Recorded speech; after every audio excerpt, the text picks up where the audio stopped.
આજે તો સાંજે પતિદેવ ખીરું તૈયાર લઈ આવ્યા ખાટિયા ઢોકળાનું, એટલે મેં ફટાફટ કડાઈમાં મૂકી દીધા ખાટિયા ઢોકળા. અને સૌથી પહેલા નૈત્રીને આપી દે. નૈત્રીને બહુ ભૂખ લાગી છે. નૈત્રીનું બાને એના પપ્પાનું કામ થઈ જાય. અને ખાઈ પીને ફટાફટ કામ કર્યું. નહીં, કામ નહીં કરવાનું, થઈ ગઈ ફટાફટ તૈયાર, કેમ કે આજે જવું છે અમારે લાલો પિક્ચર જોવા. જ્યાં ગરમ કપડા, પાણીની બોટલ ને થોડાક પડીકા નૈત્રીબેન માટે લઈને અમે લોકો નીકળી. નૈત્રીન પપ્પાને ઠંડી લાગતી હતી ને તો એને તો સાલ ઓઢી લીધી. ભાઈ મારે તો ઠંડી લાગતી હતી પણ ઓઢવું નથી, કેમ કે સીન મારવો હોય ને.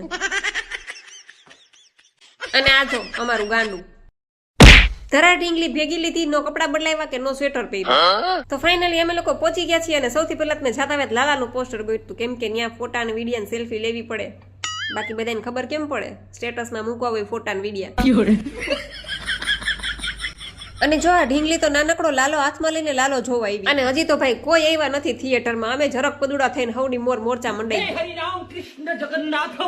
અને પછી નૈત્રી કે મમ્મી હાલ ને લાલો મૂવી તો કઈ ચાલુ થાય, આપણે આપણા મોઢા ચાલુ કરી દઈએ. અને આ મૂવી જોતો જોતો ખબર જ ન પડી ક્યારે બિસ્કિટના પેકેટ ને પડીકા ઉલરી ગયા. અને આ જો જામ સાહેબ ની દીકરી, એને તેમ કે હું જાણે ગાડલા ઉપર હુતી મૂવી જોઉં છું, એવી રીતના હુતી છું.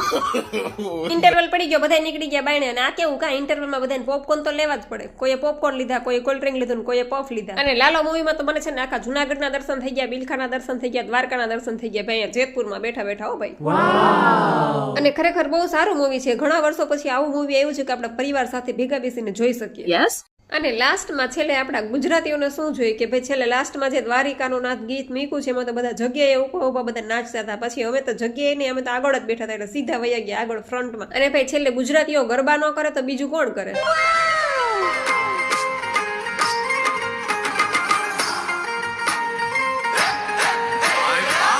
ફક્ત પ્રહલાદ, નરસિંહ મહેતા, મીરાબાઈ આ બધાના કામ ખુદ ભગવાને કર્યા છે. મને તો ખુદ અત્યારે એવું થતું લાલો ખુદ મારી યારે રાસ રમે છે.